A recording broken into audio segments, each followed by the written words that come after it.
Hello guys. అయితే నిన్న నా అన్వేషణ గురించి చాలామంది వీడియోలు షేర్ చేసిర్రు. ఆయన వీడియో మీద రియాక్ట్ అవ్వు అని చాలామంది పెట్టిర్రు.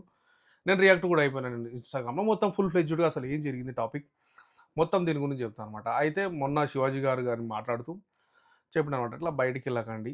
మంచి దుస్తులేసుకోండి. అందరూ ఇట్లా అనుకుంటే దరిద్రముండలు అనుకుంటారు" అని చెప్పి నోరు జారిండు. తర్వాత ఆయన సారీ చెప్పిండు. ఆయన మీద కేస్ పెట్టిర్రు. మహిళా కమిషన్ దగ్గరికి పోయి ఆయన సంజాయిషి చెప్పిండు. అదంతా అయింది. ఇదంతా అయిన తర్వాత మళ్ళీ అనసూయ గారు వచ్చిర్రు. మళ్ళీ అనసూయ గారు ఇదన్నీ జరుగుతుంటే మధ్యలో అన్వేషణ గాడు వచ్చి ఒక పుచ్చకాయ తీసుకొచ్చి దానికో బొక్క పెట్టి దాని లోపల ఇట్లా పెడుతుంటే అమ్మాయిలకి ఎంత నొప్పైందో తెలుసా మీకు? అది అని చెప్పి వీడు స్టార్ట్ చేసిండు. ఓకే. అక్కడ టాపిక్ ఏమైంది? ఆయన ఇట్లా డ్రెస్సులు చూజ్ చేసుకోండి. జాగ్రత్తగా ఉండండమ్మ తల్లి అని చెప్పి ఒక అడ్వైస్ ఇచ్చిండు. Free advice. అది తీసుకుంటే తీసుకోండి. లేదంటే లేదు. మీరు ఏమైనా చేసుకోండి. ఎవ్వడు ఏమైనా చేసుకోవచ్చు. అది మన ఇండియాలో జరుగుతుంది ఆల్రెడీ. ఎవడు ఏమైనా చేసుకోవచ్చు. అలా చెప్పినందుకు నువ్వెవడురా చెప్పడానికి 10థ్ ఫెయిల్ అయిన నా కొడకా లంజా కొడకా అని అంత మాట్లాడాల్సిన అవసరం ఏముంది లవడ. ఈ సుల్లిగాడేం ఆతులు వీక్తుండా ఈడేమన్నా నాకు అర్థం కాదు. ఏమైనా వేసుకోండి బట్టలు ఇప్పి తిరగండి నూలు పోగు మీద తిరగండి అంటే లంజా కొడక. ఫస్ట్ నువ్వు మీ ఇంట్లో వాళ్ళని నూలు పోగు లేకుండా తిరగమని చెప్పు. రోడ్ల మీదకి వెళ్ళమని చెప్పు. మీ అమ్మని మీ అక్క వాళ్ళని అందరిని రోడ్ల మీదకి వెళ్ళమని చెప్పు నూలు పోగు లేకుండా. చెత్త లంజా కొడక. వాళ్ళు చెప్పింది వేరు. నువ్వు నువ్వు ఎట్లా పోర్ట్రేట్ చేస్తున్నావురా? వాళ్ళు ఏం చెప్పిర్రు? వాళ్ళు ఏం చెప్పిర్రు? అరే బట్టలు వేసుకునేటప్పుడు జాగ్రత్తగా వెళ్ళండి. వెళ్ళినప్పుడు ఏమైనా జరగవచ్చు. ఎవడో ఉంటాడు. వేస్ట్ లంచ్ ఎవడో ఉంటారు. అందరు అంచోళ్ళు అందరు అట్లాంటి వాళ్ళు ఉండరు. జాగ్రత్తగా ఉండండి అని చెప్పడం ఎవరైనా వేసుకోవచ్చు. మీకేం రైట్ ఉంది? మీకేం రైట్ ఉంది చెప్పడానికి? రైట్ కాదు. సజెషన్ ఇచ్చిండు. మీరు వేసుకుంటే వేసుకోండి. లేకపోతే రోడ్ల మీద మొత్తం బట్టలు ఇప్పి దెంగించుకోండి. రోడ్ల మీద వండుకొని దెంగించుకోండి. ఎవ్వడు అడగట్లేదు. ఈ లవడాగాడు అంటాడు గరికపాటి గారు ఒక సభలో చెప్తూ, కాదమ్మా వేషధారణ మారాలి. ఒక తండ్రిగా చెప్తున్నా. ఇది కరెక్ట్ కాదమ్మా. మేమే ఆపుకోలేము. ముసలోళ్ళే చూసి ఒక రకంగా చూస్తారు. ఇంకా ఎంగో ఉన్నోళ్ళు ఎట్లా చూస్తారు అని చెప్పి ఒక అవధాని అయినప్పుడు చిన్న పిల్లల కాడ నుంచి పెద్ద పిల్లల వరకు అందరికి అర్థమయ్యేలాగా చెప్పాలి. అంటే ఈడేమంటాడు ఆ విషయానికి అంటే ముసలాడా నీ సుల్లి కోసేయాలి. అంటే నువ్వు అంటావా? నువ్వు రేప్ చేస్తావా? అయితే బట్టలు వేసుకొని రేప్ చేస్తావా? నీ సుల్లి పిచ్చకాయలు కోసేయాలి. అరే లంజా కొడుక రేప్ చేస్తా అని చెప్పట్లేదు ఆయన. మీరు జాగ్రత్తగా ఉండండి తల్లి. ఇట్లా ఉండడం కరెక్ట్ కాదని చెప్పి ఆయన సంజయ్ ఇస్తున్నాడు. ఒక అడ్వైస్ ఇస్తుండు. ఫ్రీ అడ్వైస్ ఇస్తుండు. వాళ్ళేం రూల్ పెట్టట్లేదు. మీరు వేసుకోండి, వేసుకోకపోండి, గుద్దంగించుకోండి. మామూడ కొరిగేది ఏముంది? ఎవరిని కొరిగేది ఉంది? ఈ లవడగాడు వచ్చి వాళ్ళకి ఇది ఉంటుంది, వీళ్ళకి నొప్పి వస్తుంది, పీరియడ్స్ వస్తాయి, సర్వైకల్ క్యాన్సర్ వస్తుంది, ఆడపిల్లలు ఎంత కష్టపడుతున్నారు తెలుసా? అరే అందరికీ తెలుసు ఆడపిల్లలు, అందరి ఇళ్ళలో ఆడపిల్లలు ఉంటారు, అందరికీ తెలిసిందే ఈ విషయం. బేసిక్ కామన్ సెన్స్ అనేది బట్టలు ఎట్లా వేసుకోవాలి ఎట్లా వేసుకోకూడదు అమ్మాయిలకు తెలుసు, అందరికీ తెలుసు. అది చెప్పడం ఒక అన్నగా తమ్ముడుగా ఒక నాన్నగా చెప్పిరాళ్ళు ఏదో చెప్పిరు జాగ్రత్త ఉండడమ్మా. బయటికి వెళ్ళినప్పుడు ఏమన్నా అవ్వచ్చు.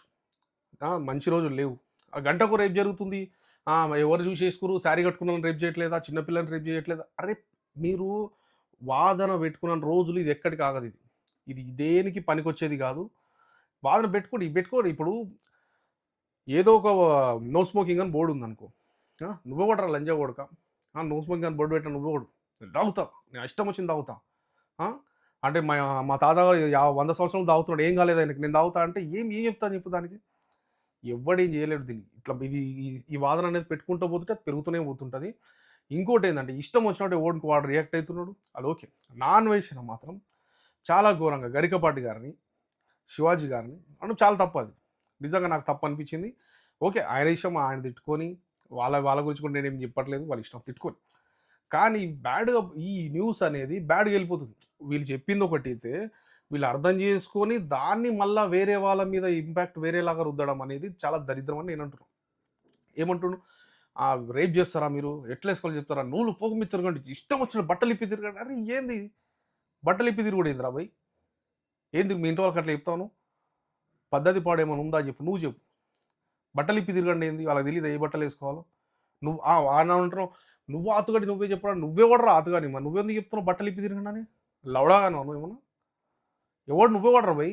నువ్వెవడు చెప్తున్నావు? ఫస్ట్ ఆఫ్ ఆల్ ఊళ్ళపై తిరగండి నేను చూసుకుంటా. ఏంది నువ్వే వాడరా లవడా కానీ? వాళ్ళు ఎవ్వడికి ఏం మొడ్డల అడ్వైజులు ఇవ్వకండి. అందరికీ తెలుసు. మనమేం చిన్నపిల్లలం కాదు, అందరికీ తెలుసు ఎట్లా వేసుకోవాలా, ఏం వేసుకోవాలో అందరికీ తెలుసు. సో బంద్ చేయరు, ఈ మొడ్డల వేషాలన్నీ బంద్ చేయండి. వాళ్ళకి ఇది వస్తుంది, గంటకు రేప్ జరుగుతుంది. రేప్ జరుగుతుంది.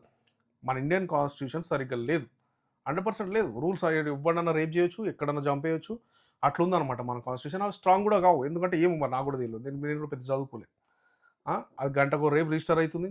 అసలు ఈ రేపు రిజిస్టర్ అవుతున్నాయంటే మెయిన్ ఈ కాన్స్టిట్యూషన్ ఎప్పుడైతే స్ట్రాంగ్ చేద్దాం అనుకుంటే ఏమవుతుందంటే ఒక చిన్న సర్వే చేస్తే 70% అమ్మాయిలు ఫేక్ రేప్ కేసులు పెడుతున్నారు.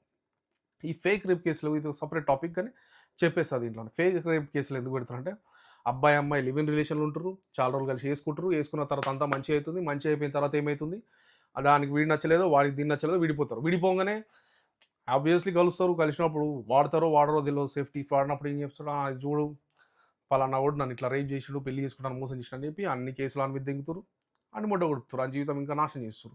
ఇట్లా నేను చూసిన కేసులు ఆల్మోస్ట్ ఒక 5-6 నా ఫ్రెండ్స్ తెలిసిన వాళ్ళే చూసిన ఫేక్ రేప్ కేసులు. ఇట్లా ఫేక్ రేప్ కేసులు పెట్టడం వల్ల ఎవడైతే ఒరిజినల్‌గా రేప్ జరిగిందో, ఎవరైతే ఒరిజినల్‌గా రేప్ జరుగుతున్నాయో వాళ్ళ కేసులన్నీ పెండింగ్ పడిపోతున్నాయి. ఇప్పుడు 10, 20, 30, 40 ఫైల్స్ ఉన్నాయనుకోండి.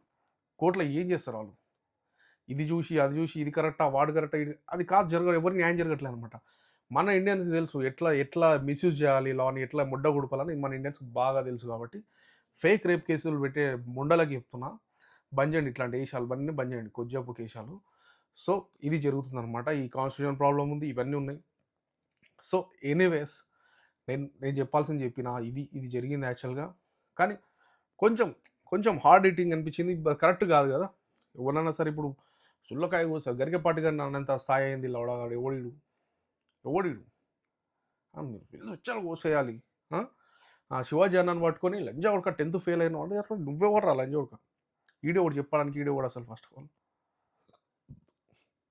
ఇది జరిగింది రియాక్ట్ అవ్వు అని చాలా మంది పెట్టిరు. సో రియాక్ట్ అయ్యి నాకు కూడా టైం లేదు గైస్. ఉంటా. జై హింద్, జై భారత్. నా వీడియో నచ్చితే సపోర్ట్ చేయండి. మన ఛానల్ని సబ్స్క్రైబ్ చేయండి. Okay, bye.